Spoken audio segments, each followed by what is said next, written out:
Fala galera, vai entrar no nosso canal agora um conteúdo maravilhoso que foi gerado pela nossa comunidade numa formação que nós demos no auditório João Paulo II lá na Canção Nova, fechado no auditório. Nós tentamos melhorar um pouco porque lá tem muita iluminação por causa da TV, então para o YouTube parece que tem muita luz, né, que estourou um pouco a luz. Pensamos em colocar só o áudio, mas eu particularmente gosto muito da imagem. Então eu estou gravando esse vídeo para dizer que o áudio está perfeito, mas você, assim como eu, que sente falta da imagem, a imagem não está tão perfeita, mas é mais fácil você enxergar dessa forma para você não perder o conteúdo. Também é uma homenagem nossa a um dos livros do Monsenhor Jonas, Eucaristia, o nosso tesouro. Então esse é o assunto, curte o tema aqui, o áudio e o vídeo e vamos para cima. Evangelho de São Mateus, capítulo 26, versículo 26. Mateus 26, 26, acharam? Enquanto estávamos na ceia, Jesus tomou o pão, pronunciou a bênção, partiu e deu aos seus discípulos, dizendo: tomai, comei, isto é o meu corpo. São as palavras da doxologia, que são proferidas pelo sacerdote, lidas no missal na hora da Santa Missa, porque precisa ser idêntica às expressões que Jesus proferiu. Quando tomou o cálice, na minha Bíblia escrita taça, pronunciou a ação de graças e deu aos discípulos, dizendo: bebei todas dela, porque este é o meu sangue da aliança que se derrama por todos para o perdão dos pecados. Eu vos digo que daqui em diante não beberei deste produto da videira até o dia em que beberei convosco no reino do meu Pai. Palavra de salvação. Veja sua Bíblia, vamos aplaudir a palavra do Senhor.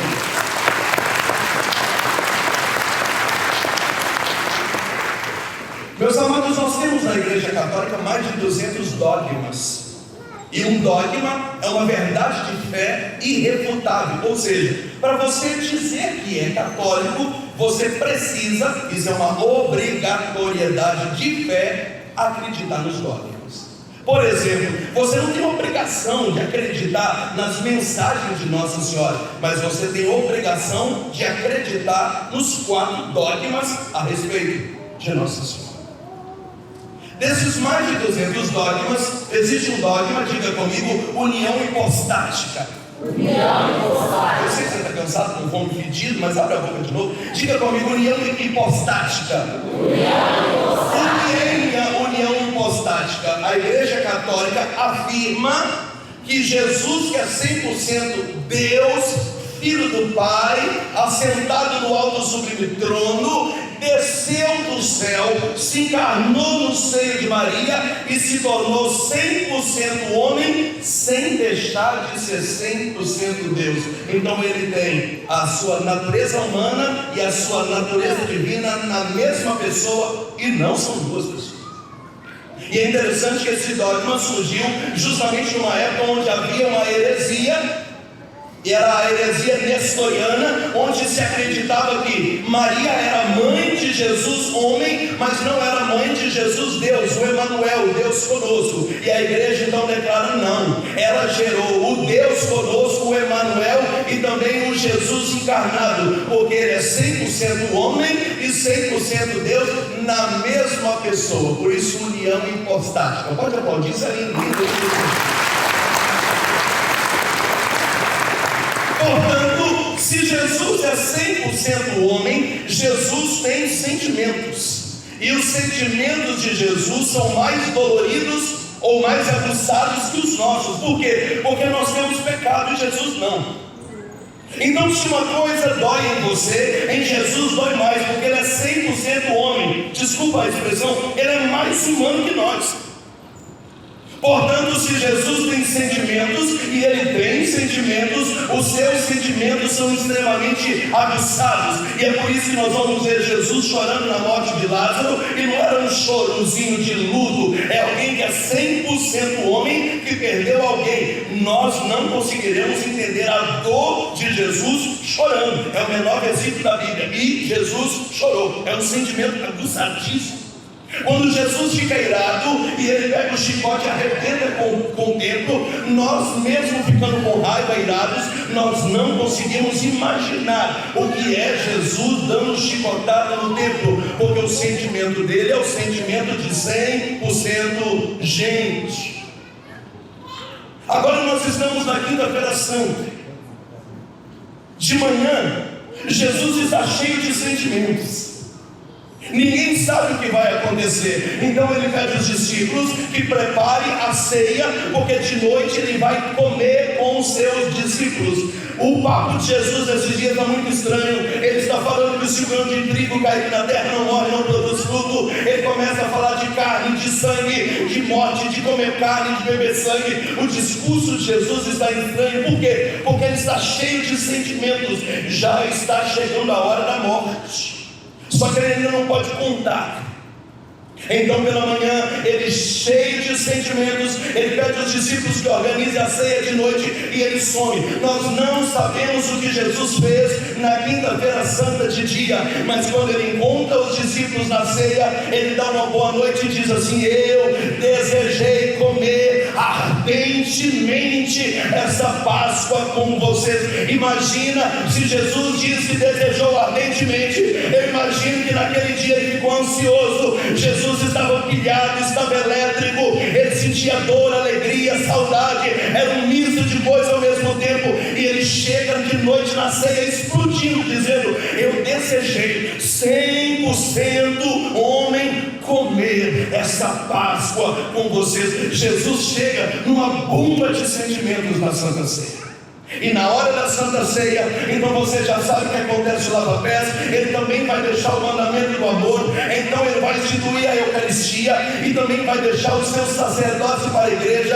É a primeira missa celebrada na face da terra. E Santo Tomás de Aquino diz que a quinta-feira santa é uma missa que começou e nunca acabou. É por isso que você não pode abrir a boca para dizer: eu não gosto de missa, porque missa é tudo igual, missa é tudo a mesma coisa, missa é chato. Não. A missa da sua paróquia, a missa do hoje do Padre Edmilson, a missa de amanhã do Padre Roger, é uma atualização da quinta-feira santa, porque Santo Tomás de Aquino diz que a quinta-feira santa é uma missa que nunca acabou, e quando ela acontece na sua paróquia, é uma atualização, é uma extensão dessa missa que nunca acabou. Então há 2000 anos, toda vez que a gente vai à missa, é uma missa que nunca acabou. Fala para quem está do seu lado: nunca acabou, nunca acabou. E aqui você já entende que quando você vai à missa na sua paróquia, às vezes com aquele padre com uma homilia ruim, não tem uma casula, uma missa mal celebrada, e ali Jesus tem os mesmos sentimentos da quinta-feira santa. Ele explodiu o dia inteiro para ver você de noite e dizer: eu desejei ardentemente celebrar essa missa com você. Fala para quem está do seu lado: é isso que acontece na missa da sua paróquia. Abra a boca, miserável, diga para quem está do seu lado: é isso que acontece na missa da paróquia.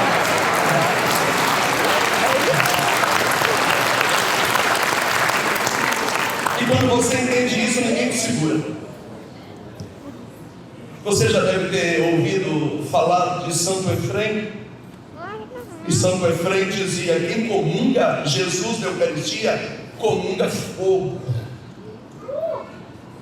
Portanto, é estranho para mim alguém dizer que esse troço de avivamento é coisa de protestante. É impossível ser coisa de protestante, porque o protestante ora, grita, coloca a igreja preta, apaga a luz, mas depois que acaba, acabou. Mas toda vez que você vai à missa, você comunga na ceia, cujo sacerdote é Cristo em persona, e Jesus também é o próprio Cordeiro, e Jesus também é o próprio altar de sacrifício. E você vai numa missa que há 2000 anos nunca acabou, e quando você sai comungado, o fogo pega, e quanto mais você comunga, mais você pega, porque a Eucaristia é uma fonte inesgotável de avivamento. Quanto mais você comunga, mais fogo você tem, mais unção você tem, mais graça você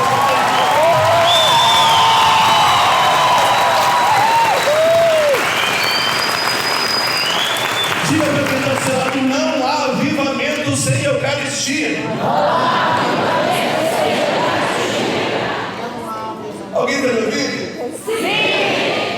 aí eu recebo umas mensagens tipo: será que você tem assim uma oração de poder, alguma coisa assim para abrir o caminho, ou uma novena poderosa, assim, aquelas para arrebentar tudo? E São Pedro Julião Emar, que é o fundador do Sacramentino, dos santuários de adoração ao Santíssimo Sacramento, onde na maioria das cidades tem adoração perpétua ou semi-perpétua. Na minha cidade é semi, celebra a missa às 7 horas, põe o Santíssimo e 6 horas recolhe e celebra de novo. No Santuário dos Sacramentinos, cujo fundador é São Pedro Julião Emar, ele diz: ó, católicos, o que quereis mais? Se tendes a Eucaristia, já tendes tudo o que precisais. Você não precisa de oração de missa. Você tem missa, você tem missa, você tem missa. Você pode tentar o seu lado para a missa, para a missa, para a missa, para a missa, para a missa, para a missa, para a missa.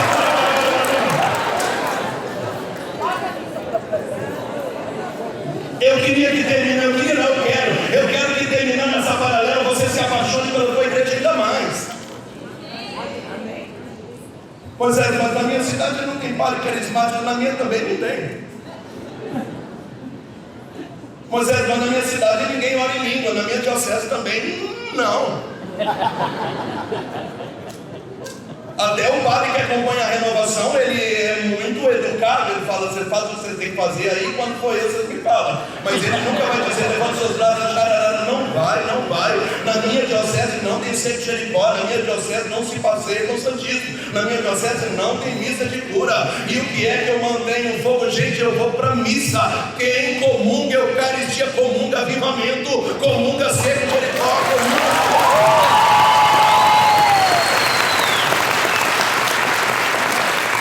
Quando você entende esse processo, diga aleluia.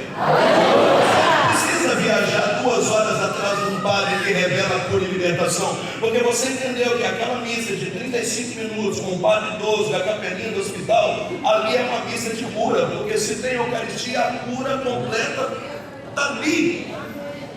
Fala para a pessoa: você está entendendo? Você morreu.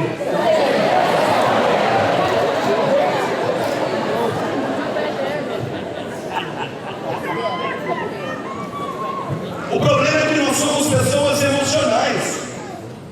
E o que é uma pessoa emocional? Ah, eu gosto de ir na paróquia tal porque a homilia do padre é boa. Eu gosto de ir na paróquia tal porque lá a equipe de acolhida é legal. Eu gosto de ir na paróquia tal porque lá o estacionamento para deixar carro é melhor. Eu gosto de ir na paróquia tal porque a missa não demora tanto. Eu gosto de ir na paróquia tal porque lá tem ar-condicionado. Não, querido. Quando você descobre que a centralidade da igreja é o altar, e a centralidade do altar é a Eucaristia, pode ser na roça, na capela, com o diácono, com o ministro, fazendo celebração, porque o padre não vai lá. Pode ser atravessando balsa no meio do mato, no meio da Amazônia, pode ser no meio da montanha, pode ser sem homilia, pode ser com o padre gago. Quando o sacerdote pega a Eucaristia e proclama a doxologia que Jesus disse aqui, ele tomou, eu não tenho nem autorização de repetir, mas ele ergue o pão e repete, ele ergue o cálice. Quando sobe é pão, quando desce é carne, quando sobe é vinho, quando desce é sangue.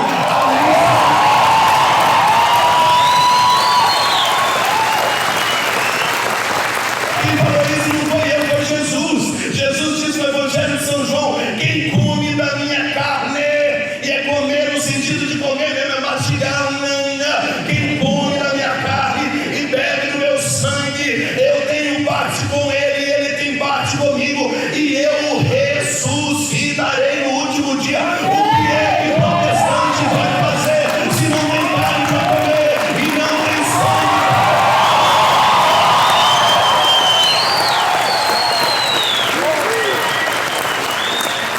E aqui ressignificadia, uma pessoa que diz que foi católica e agora está indo numa outra denominação, tem que bater na cara dessa pessoa.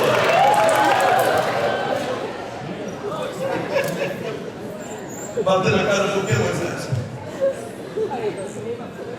Porque na outra denominação, uma vez por mês, a cada 15 dias, tem a Santa Ceia. Bisnaguinha serve em voz. E um copinho de suco de morango e de groselha. Ali o pastor vai orar. Eu não estou tirando sarro. Quando terminar a oração, você vai comer suco com pão, com a oração dele. Porque não acontece na Santa Ceia o milagre da transubstanciação. Uma ação transpassou a substância. O cheiro é de vinho, o gosto é de vinho, a aparência é de vinho, só que é sangue. O gosto é de pão, a aparência é de pão, o cheiro é de pão, só que é carne. Jesus não falou isso, representa. Jesus diz: quem não comer da minha carne. Ele não falou quem não comer bisnaguinha com oração, não. Quem não comer da minha carne, não beber do meu sangue, eu não ressuscitarei no último dia. A única igreja que tem carne para comer e sangue para beber é a igreja católica.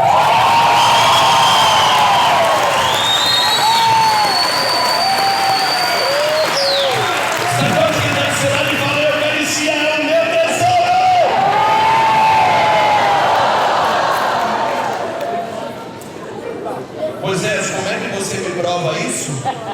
Number one. A única coisa que você fala em inglês é isso. Mais de 2.000 milagres eucarísticos aconteceram na fundação da igreja até hoje. Os dois mais famosos, o de Lanciano e o que deu origem ao dia de Corpus Christi, que não é o milagre de Lanciano. Na maioria das missas de Corpus Christi, na quinta-feira, você talvez vai ver o seu padre contar a história de Lanciano, mas não tem nada a ver o milagre de Lanciano. O que deu a origem ao dia de Corpus Christi aconteceu em Praga, e o Papa Urbano IV foi que atestou esse Corpus Christi. Eu estou pegando no corpo de Cristo por causa de um padre numa peregrinação religiosa que duvidava da Eucaristia e houve um milagre. São os dois, mas são 2.000 milagres eucarísticos para esfregar na nossa cara. É carne e é sangue. Fala para quem está do seu lado, aprenda a falar inglês. Number one. Fala.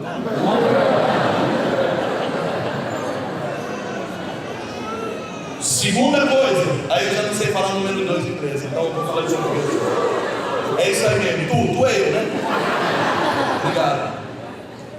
Nós trabalhamos com dependentes químicos há 21 anos. Passaram milhares de homens, a gente só trabalha com homens na nossa fazenda. E eu sei muito bem o que é um alcoólatra.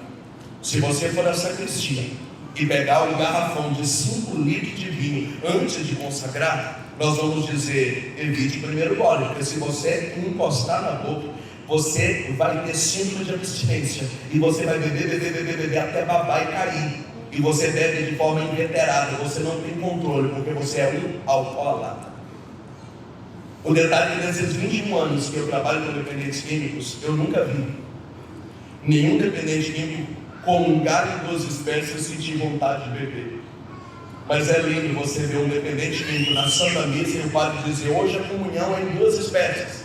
E alguém fala: não pode, eles são alcoólatras. Eu digo: mas eles não estão em beber vinho, eles estão em beber sangue. Pode sim, pode entrar na fila. Quando chega na fila, o padre dá a comunhão e dá o cálice. Se tiver algum engraçadinho que não entendeu ainda o que é fé, dizer: eu vou matar a saudade hoje, quando ele pegar o cálice e beber, eu já vi homem cair de joelho dizendo: tem sangue na minha boca, o que está acontecendo? Tem sangue na minha boca. Eu já vi homens repousados, ser batizados no Espírito Santo. Eu nunca vi um homem desistir de uma clínica porque comungou em 2 espécies. O alcoólatra é testemunha viva de que na missa não se bebe álcool, se bebe é sangue. Pai,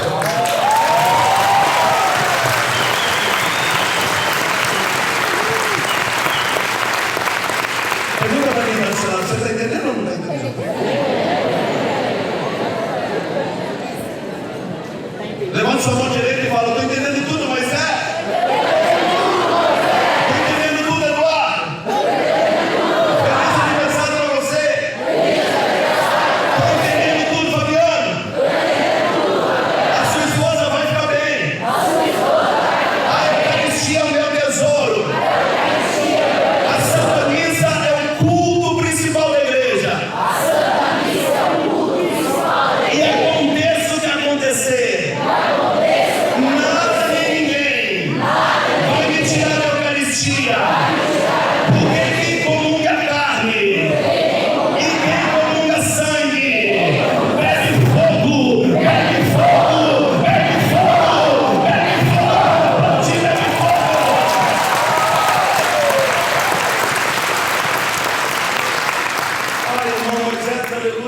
faço você do fogo? Vá para a missa.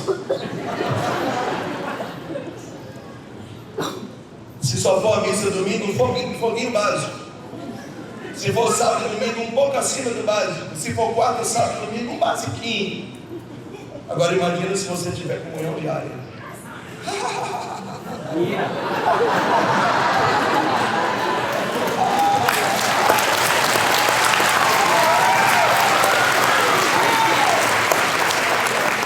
Mas eu não tenho comunhão diária porque eu estudo, porque eu trabalho. Eu te entendo. Eu sou missionário e nem sempre eu tenho comunhão diária. Às vezes eu estou num lugar que eu comungo 2 vezes por dia.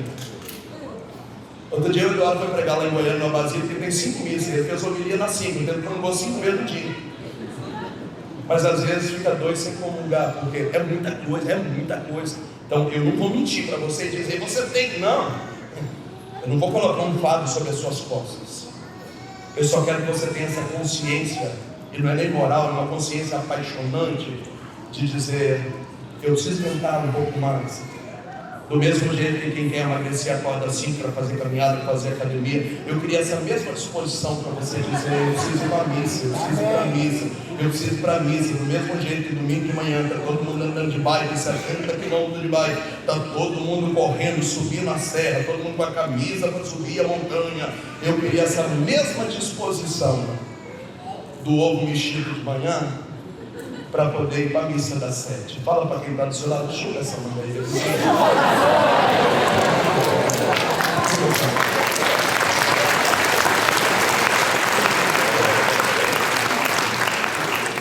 Diga comigo, milagres eucarísticos. Dependentes químicos. A minha fé. Tudo que Jesus já fez por mim. É uma prova viva. De que Jesus está vivo na Eucaristia. E mais um outro exemplo bacana para te dar. Eu não sei se você já recebeu um convite de casamento, no qual o pai do noivo ou da noiva são falecidos. Então, gentilmente se coloca assim, in memória. Ou seja, a gente está lembrando que o pai da noiva ou a mãe do noivo está, só que ele não está. Nós não somos espíritos. Ele não está. Nós estamos lembrando dele. Por isso o nome dele está no convite, mas é in memória, é só lembrança, mas ele não existe aqui entre nós. O interessante nas palavras da doxologia da Santa Missa, o Senhor disse, fazer isso em memória, não é in. Se fosse in, é a igreja protestante. Nós estamos lembrando a ceia, mas a ceia não está acontecendo. É como a mãe do noivo ou o pai que morreu. A gente está lembrando, mas ele não está aqui, é in memória.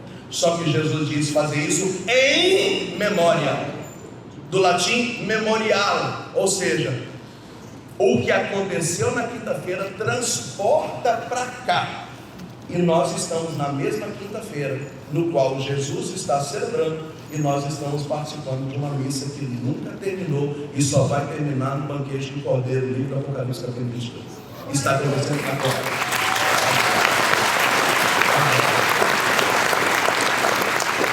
Não faz parte do assunto, mas deixa eu te dar uma catequese. Você está pagando? Estou brincando.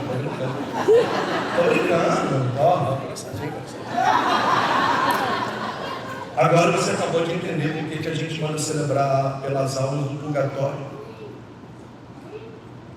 Por que você está falando, Moisés? Quando você manda celebrar a missa por alguém que morreu, você não está rezando por alguém que morreu. Como a missa é uma santa ceia que nunca teve fim, é como que, ao celebrar pela alma da minha mãe, nós tivéssemos, pelo efeito da Santa Missa, voltando em vida, quando ela era viva, e fazendo os efeitos na vida dela, porque é uma missa que passou pela vida dela, sua mãe morreu, mas a missa nunca acabou. Então os efeitos são retroativos, não são efeitos passados. Por isso a melhor forma de ajudar um parente que morreu é mandar celebrar a missa. É uma atualização, então é um efeito retroativo. Como a Santa Ceia passou pela alma da sua mãe, pela vida dela, ela não existe mais, mas a missa não tem fim. Até Jesus voltar, essa missa não acabou. Então, na verdade, a Santa Missa tem um efeito em vida, É um efeito que volta lá atrás, que cura lá atrás, que liberta lá atrás, que perdoa lá atrás. Isso diminui os efeitos da alma do seu parente no purgatório. Para onde?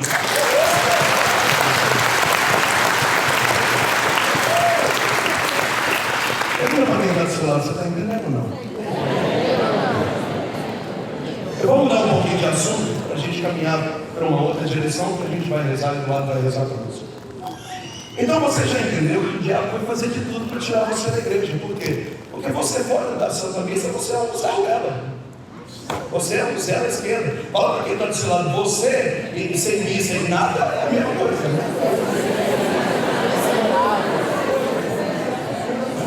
Vê?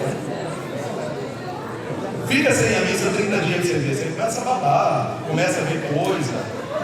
O cachorro adoece, a janela treme, o vizinho briga, o pau quebra, tudo dá errado, a maçaneta, a caixa d'água estoura, é mais ou menos isso aí. Então o diabo vai fazer de tudo para tirar você de onde? Da missa. Claro, é da igreja, mas a centralidade do culto é a missa. E algumas coisas a gente precisa conversar aqui. O que o diabo vai fazer de tudo para você desanimar da missa? Primeira coisa, diga comigo: desfigurar a imagem da igreja. Desfigurar a imagem da igreja. O que é desfigurar? É fazer a igreja ficar feia, a ponto de você desanimar e falar: estou meio cansado, acho que não vou arriscar não. Então o demônio vai começar a sujar a imagem da igreja. Por isso São Tertuliano diz que o final da igreja é ficar com o rosto do seu fundador. Qual que é o rosto do fundador? Isaías 53. Na verdade ele tomou sobre si as nossas dores, o castigo que estava sobre nós pesou sobre ele. Já não tinha mais aparência humana. Ao vê-lo cobrimos o rosto de vergonha. Tão desfigurado ele estava, parecia um verme. Então a igreja vai ficar queimada, a igreja vai ficar mal falada, a igreja vai ficar perseguida, a ponto dela ficar tão desfigurada, tão feia, que você vai dizer: não, Deus está em tudo quanto é lugar, minha paróquia é tão feia que eu acho que eu posso ir no culto, que é até melhor, porque no culto tem um cara que prega bem. Não, porque eu nem preciso de missa, não, porque assim Deus conhece meu coração. Eu nunca matei, eu nunca roubei, eu não trago minha mulher, porque domingo eu sei que é dia de missa, mas eu já trabalho tanto, eu sou tão honesto, Deus conhece, né? Aí você começa a desacreditar na igreja e desanimar. Então a primeira coisa que o diabo vai fazer para tirar você da missa, fala para quem está do seu lado, é deixar a sua paróquia muito feia.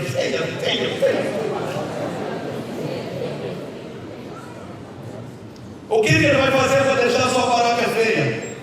Fofoca, perseguição, escândalo, mentira, homilia mal feita, liturgia mal celebrada. Quando eu vou pregar um retiro, que na hora da missa eles me colocam uma mesa de bar e uma vela 7 dias para celebrar a missa, eu tenho vontade de quebrar tudo. Eu falo: que raio de retiro, que o centro do retiro é a missa. Na hora da missa não compraram uma vela digna, litúrgica, vão botar a vela de acender na missa, vão colocar mesa de boteco, vão colocar TNT para forrar a mesa que eu almocei, agora vai ser a mesa da missa. Que favela é essa? Aí você está dizendo: Moisés, eu me identifiquei com você, por isso que eu andei desanimando da missa mesmo, que lá na minha paróquia é complicado, as coisas que é tal, porque lá tem ministro de Eucaristia que nem é católico, porque lá tem gente amigável de seguro em comunhão, porque lá tem um povo que é assim, que é assado. Queridos, a igreja pode estar feia, pode estar sem aparência, pode estar mal falada, pode estar queimada, pode estar desfigurada, mas ela continua sendo a igreja de Cristo, que é santa, sem ruga, sem pecado, sem mancha.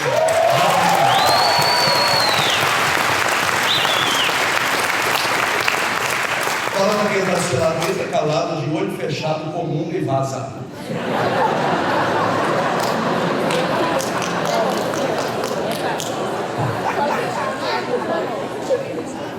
Eu estou há 28 anos na cozinha da igreja, 26 anos pregando. Você acha que com o conhecimento que eu tenho, você acha que para mim a missa não é interessante? Você vai naquela paixão dizendo: Jesus, hoje nós vamos nos amar. Quando já dá o tom do canto de entrada, a mulher já dá, não, peraí, não é assim não.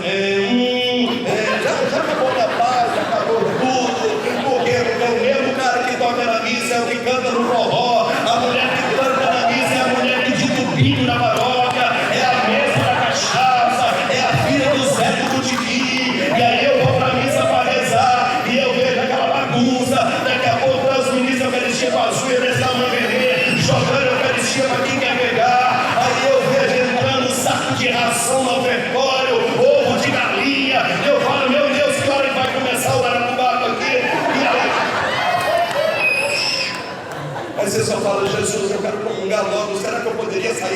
uma bênção, se for necessário.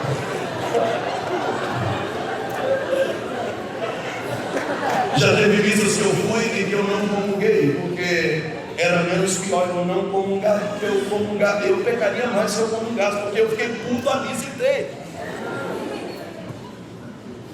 Alguém se identifica? Olha para quem está do seu lado, não saia da sua igreja.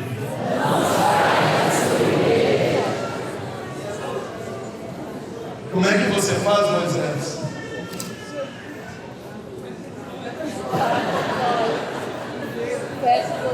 Eu só vim comungar, eu só vim comungar, eu só vim comungar.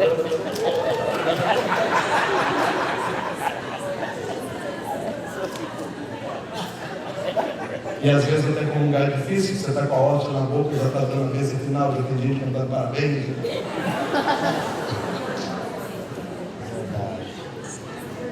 Eu só queria que você soubesse que Jesus na cruz não bacasse da bacaça, não tinha mais aparência, ele está muito feio, mas ele continuou sendo Deus. Então a igreja pode estar mal falada, desfigurada, feia, mas continuou sendo santa, imaculada, esposa de Cristo, a missa continua sendo.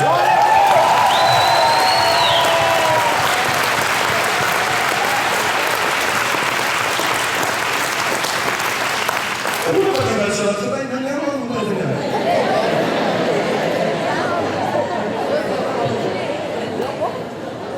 Você quer que eu pare ou quer que eu continue? Glória a Deus. Eu fiquei com medo do assunto ser meio chato no final do dia, tão cansativo. Vamos falar do Eucaristia e mandar fogo mesmo tempo. Então a primeira coisa que o diabo vai fazer é isso: desfigurar. Lembra dessa palavra, desfigurar? É mexer com a figura, mudar a aparência. E aí quando você passa numa avenida e você vê lá a Igreja Bola de Neve, é muito mais bonita a aparência do que a capela que você vai para a missa. Aquela capela está lá caindo nos pedaços, tem aranha descendo na hora da missa e da teia. Aí você vai numa igreja que a cadeira é fofa, que tem ar-condicionado, que tem estacionamento, que tem um mega ministério, que tem 2 retornos, tem um cronômetro vermelho contando o tempo do pregador para o cara não atrasar. Tem, nossa, até eu queria uma igreja dessa para mim, velho. A gente prega, a gente sofre mais com som. A outra dia perguntaram para mim, você já teve vontade de ser protestante? Eu falei, todo dia, mas sério? Não, só para eu ter 2 retornos assim para mim, para eu pregar com o microfone na Shure, que custa 5.800 cada um, sem fio, com 2 retornos aqui, um cronômetro aqui.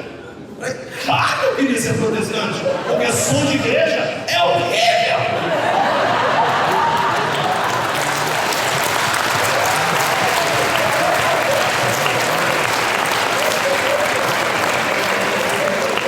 Você não viu o que eu falei? Tudo aquilo que um músico desejaria.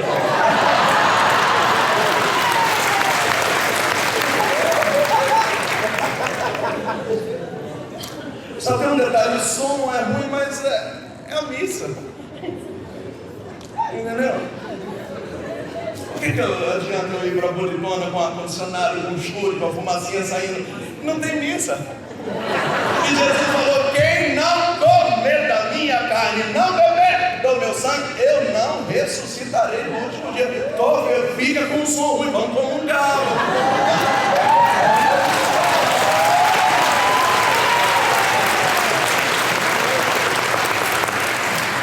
Segunda coisa que o diabo vai fazer de tudo para tirar você da missa. A primeira é desfigurar. Diga para quem está do seu lado, desfigurar. A segunda coisa é criar escândalo. Fala para mim, escândalo. Eu acho que você tem maturidade para entender o que eu vou falar agora.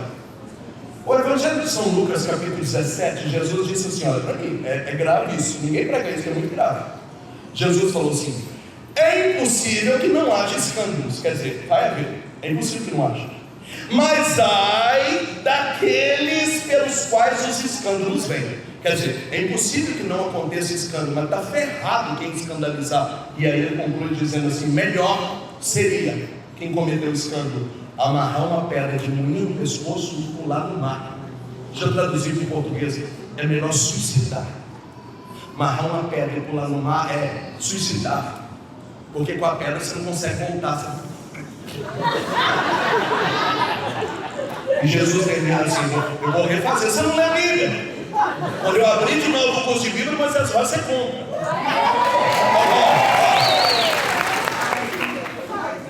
Tudo de olho. Aqui. Lucas 17, olha para mim. É impossível que não haja escândalos. Ou seja, vai acontecer assim, lá na sua cidade. Mas ai daqueles pelos quais os escândalos vêm. Melhor seria amarrar uma pedra de moinho e se atirar no mar, abre aspas, é melhor você morrer fechado, do que escandalizar qualquer um dos pequeninos. Jesus acabou de dizer que quem cometer escândalo vai se lascar, mas haverá escândalos. Fala para quem está do seu lado, você pode acostumar com escândalos na sua vida. Jesus está dizendo para a gente ficar tranquilo que quem cometer escândalo, ele mesmo vai resolver. Mas haverá escândalos. Um que é o escândalo, Moisés? Roubou aqui, largou a batina aqui, pegou ciclano aqui, adulterou aqui, acabou com um grupo ali, fez isso aqui, mentiu aqui, armou aqui. Isso tudo vai ser jogado no ventilador. Para quê? Para você olhar para alguém que cai e dizer, poxa, se Moisés caiu, então esse negócio de avivamento não funciona, eu também estou fora. E aqui eu preciso que você tenha maturidade, diga aleluia. Aleluia. Pecado de filho não é pecado da mãe. Portanto, o filho da igreja que erra, não é a igreja que errou, porque a igreja é santa, sem ruga, sem mancha. A igreja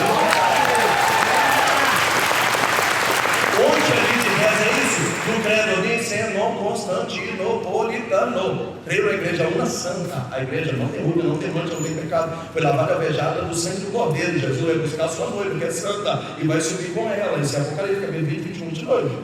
A igreja não erra. Quem erra? Os filhos da igreja, o corpo místico. Então, se você souber, nossa, o padre ciclano largou a batina, que Deus tem misericórdia da alma dele, toca a sua vida, porque o padre voltou para trás, mas a igreja continua sendo santa.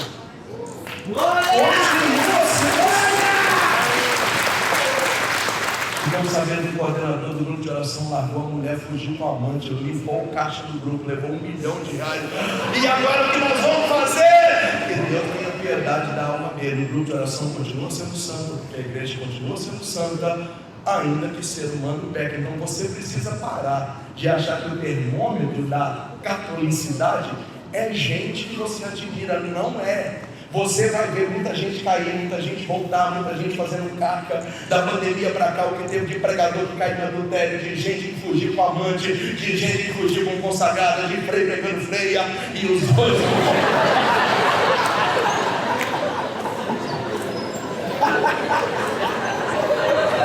Aí, alguém fala, Moisés, você ficou sabendo de que ciclano? Onde é que nós vamos parar? Eu falei, aonde ele vai parar eu não sei, mas eu e a igreja continuaremos rumo ao céu.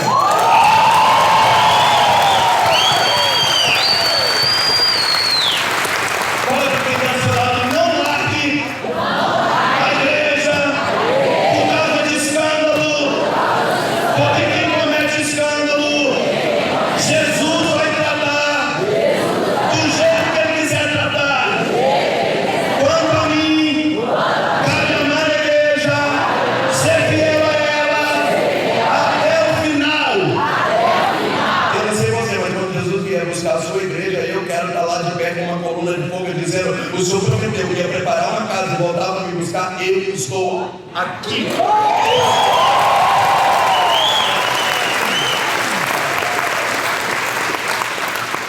Eu não sou profeta da desgraça. O Jaco Fernandinho arrebentou hoje na pregação. Que delícia.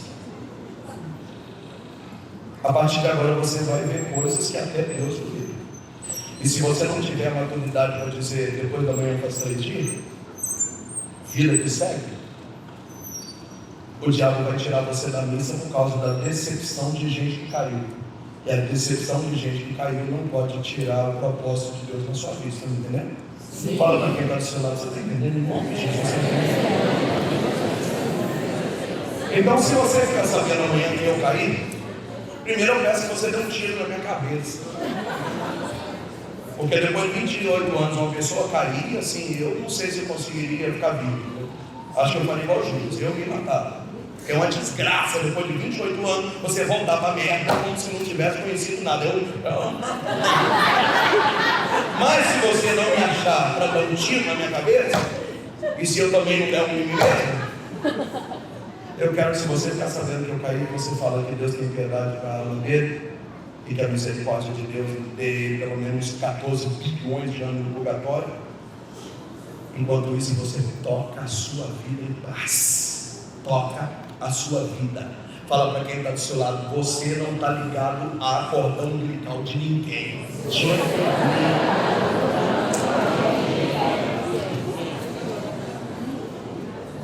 E que a gente termine a noite de hoje, nós vamos orar apaixonado. Assim, hoje era aquela noite, eu só disse entrar aqui agora, nossa. Mas daqui a pouco ele vai entrar lá embaixo, né? Então você vai adorar essa noite de um jeito diferente. Quando você chegar naquele rincão e Jesus entrar lá, você vai ficar chapado, você vai dizer: uau, uau, uau, uau, delícia! Você vai joga na parede, chama de lagartinho.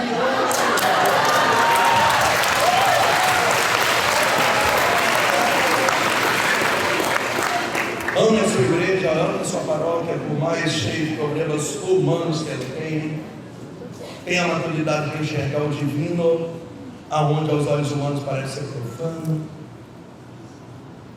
Faça vista grossa para algumas coisas. Tem coisas que não vale a pena nem denunciar. Não vai mudar nada, vai infernizar a sua vida. É melhor você cuidar da sua vidinha e deixar joio e trigo para o dia do julgamento, e Deus separar cada um para cada lugar, porque o estresse é menor. É menor, não caça confusão não. Assim, cuida da sua vida, apaixona pela missa. Ah, mas é na minha paróquia, adora na praça, adora com a porta fechada. Quantos lugares do Brasil eu fui? Não, meu pai não quer que coloque o Santíssimo no acessório. Tá bom, filho, adora com o sacrário fechado. Você não acredita que Jesus está lá? Adora, não caça briga não, vamos adorar. Adora todo dia, se apaixona, fica louco, ama Jesus, fica doido. Se você entender o mistério da Santa Ceia e Jesus dizendo: eu desejei ardentemente, vocês viveram tudo isso que Moisés está falando, acabou, nós vamos colocar fogo no mundo, acabou. Assim, vai em paz com a sua paróquia, vai em paz. Vai em paz. Não adianta eu prometer para você tempos bons, é melhor prometer que você amadureça e sobreviva bem.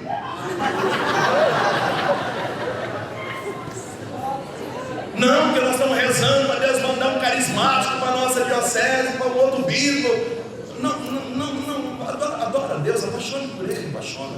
Faz igual São João Maria Vermelho, chamado de burro, mandava para o meio do mato, e chegou lá e converteu o povo do mato inteiro, porque atendia a confissão, amava Jesus, celebrava com dignidade. Padre Pio disse que se nós tivermos olhos espirituais na hora da missa, nós vamos ver anjos ajoelhados, subindo e descendo, porque o céu desce na terra a cada missa. Então apaixone, participe de um jeito diferente. Não chega de boné, não chega mascando chiclete, não chega no celular, não chega atrasado, não chega mais cedo, não saia correndo. Ame, faça direito, tenha zelo, se apaixone, faça a sua parte, vai ficar tudo bem. Amém. Amém, queridos?